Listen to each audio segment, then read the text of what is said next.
Hey there! We thought that today we would do another sort of cooking thing.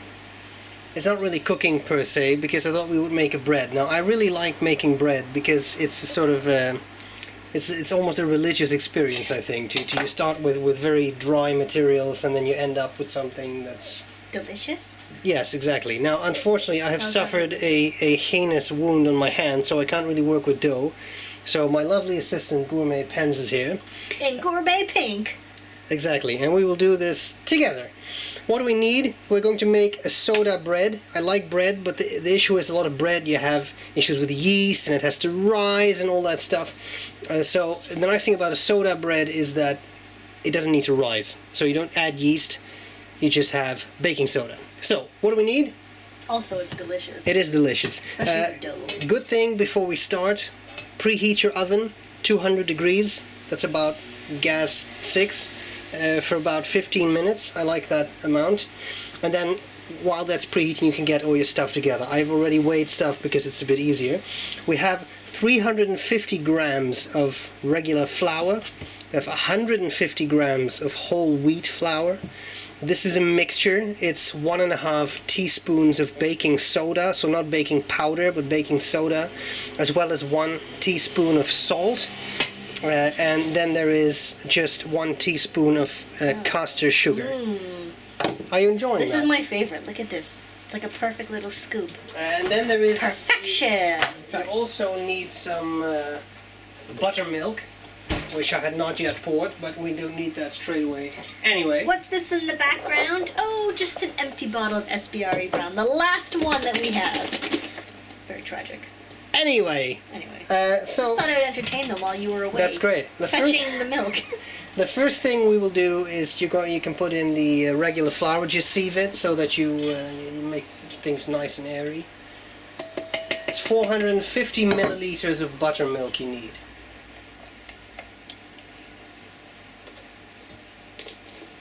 You know, I'm not a baker or a kitchener.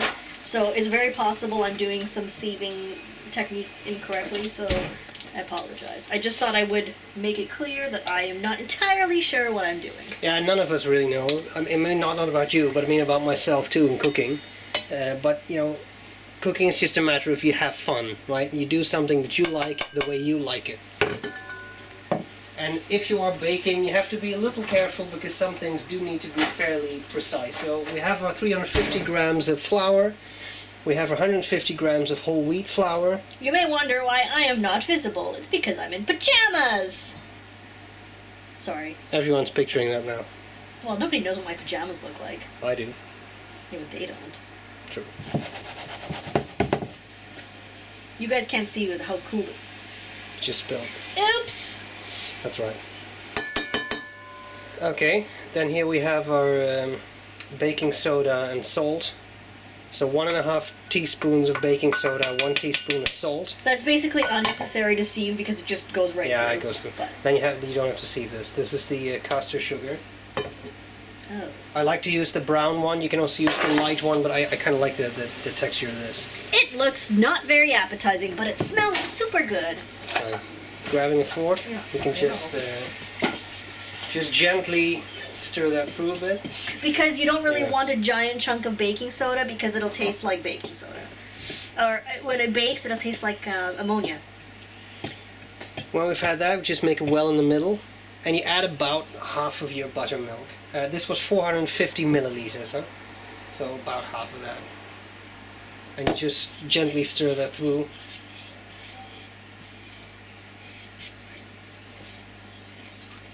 I'm trying to keep it tidy here. Maybe add some more.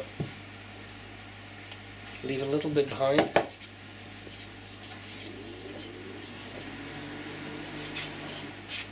smells a bit sour because of the buttermilk. Yeah.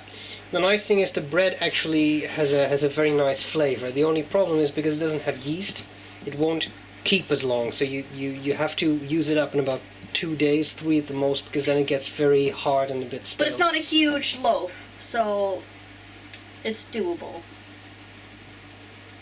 Also, there is always the option to eat most of it raw. Yes, that is an option for some people like you. Very much what I'm tempted by right now. I should point out that I didn't figure out this recipe by myself. This was a Gordon Ramsay recipe, which, you know, I think it's a nice, it's a very nice recipe. And what I really like is that it's so simple. And the thing is that once you've had this, it's very hard to go back to, especially supermarket bread, because I think this is a great recipe for introducing kids to baking, and also to introducing people who don't really like to cook to baking and creating, because it is simple. It's really hard to mess up. You could eat some of the dough if you're into that kind of thing. Like you. And if you're not into that kind of thing, you do get to see very quick results of dry ingredients to a small loaf, which I think is really... I think that's about good. Yeah, I know. We're just smelling the dough, which I think is really nice. Smelling the dough. All right. We're going to... This surface has already been cleaned, just for the record. You just add some flour to that. Probably need more than that.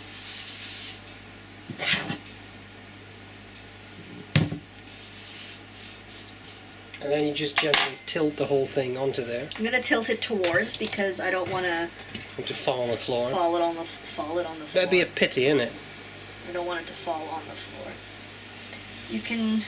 There's a bit stuck inside, so you can just quickly. Now there's two options with this. You can leave it so that the raw dough eaters in the house can have it, or you can make use of it and add it to your pile. And since I'm being judged by all of you, I'm going to add it to the pile. I have to live with this. Hey, I heard that. You're right next to me. Oh, no? Fine. Okay. We can always speed this up in the editing, because probably nobody wants to see me scraping. Yeah, but we're so interesting. No. They can't even see us. Well, we're thinking... Okay. I think that's probably yeah, good. that's probably good. Now, you don't want to overwork this dough when you have dough with yeast. You really want to knead it through for the gluten and all that, but this doesn't have yeast, so knead it for about 30 seconds, alright? I'm just gonna move the camera a bit. Okay. Okay. Oh, yes. It's a bit sticky. Can you pull my sleeve up a little? Yeah, pull it up. Yeah, yank it. What kind of pulling is this? That's what she said. Yank it? What kind of pulling is it? Wait a minute. If that's what she said, that'd be weird.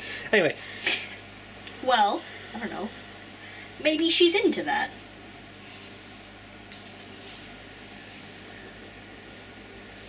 Why don't you entertain? Yes. Verbally.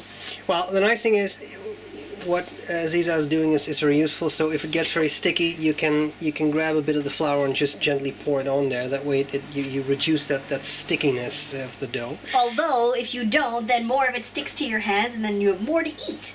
Another nice way to clean your hands afterwards, just pour some more flour on and just rub it, and then it will get the dough off very easily. And then you have more dough to eat. Exactly. I might need a tad more flour. Possibly not. That's good. Oh. I don't know if it's like some kind of weird condition that I really like flour just to eat it. It's called a fetish. A flour fetish? That could be interesting. I'm sure it exists. Think so? Yeah, probably. I'm gonna look it up after. Alright. We'll let you know. No, we won't. Alright. We're getting very close. Yeah. So... Can you describe to the viewers how you know when you're getting there? Yeah, you know, typically you do this for about 30 seconds, and what I like to do is I just count my needs. So I do 30, 29, 28, 27, and then when you're done, it's pretty much done, and it comes out nicely every time. I think that's good. Yeah. So you can sort of push it together into a ball. What I have already done is I've taken a baking pan, what do you call that? We use a pie pan because we don't have a huge oven, and this one fits really well. Well, you can do whatever you like. You just put some baking paper on it and you flour that, and that's it. Now you can put that on here. What do you think of this shape? Yeah, I think it's pretty good. Should I put it face down or face up? Yeah, I would put it face down because the crack in the middle. Wait. Yeah, go ahead. So you kind of round it up a little bit, and then you just squeeze on it a bit. So you press down on it to flatten it a bit. How about that?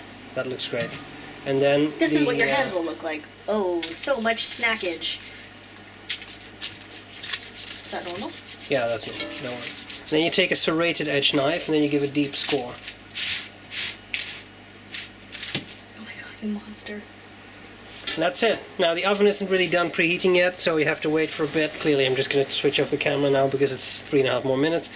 But once your oven is preheated, you put it in 200 degrees, anywhere between 30 and 35 minutes. Now that's what the original recipe said. I have found that for my oven 36 minutes is ideal, but every oven is different, and if yours says 200 degrees, that may well be 190 degrees. There's always a bit of variation. You have to experiment. I would say start at about 32 minutes, and then you can carefully, when the time has passed, open the door and tap it.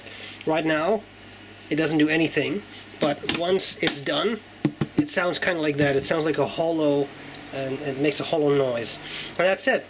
So while Aziza's eating all the leftover dough, we're just going to wait, and I'll put it in the oven. And I'll, so as I said, I do 36 minutes. I do it on 200 degrees again, just what you've preheated it to, and then you take it out. And I'll show you when it comes out what it looks like. Alright, well, there we go with the final 20 seconds of the bread. You can maybe see it a little bit through the glass door there, but it's nice. Of course, it has risen. It should have a nice crust, so let's see what happens when we take it out. Of course, this is going to be very, very hot, so wear an oven mitt, and then let me just adjust the camera a little bit. There we have the bread. So as you can see, it's nice. It has that nice hollow sound. If you don't like this, make the score a little shallower, but I don't really mind. You can see it has a nice even floury look to it, and I think it looks great. So there you have it. Soda bread, easy to make, collaboration between me and Gourmet Pens. Make it. It's easy, and it's way better than any supermarket bread will ever be. Hope this was useful, and I'll gladly see you later. Bye.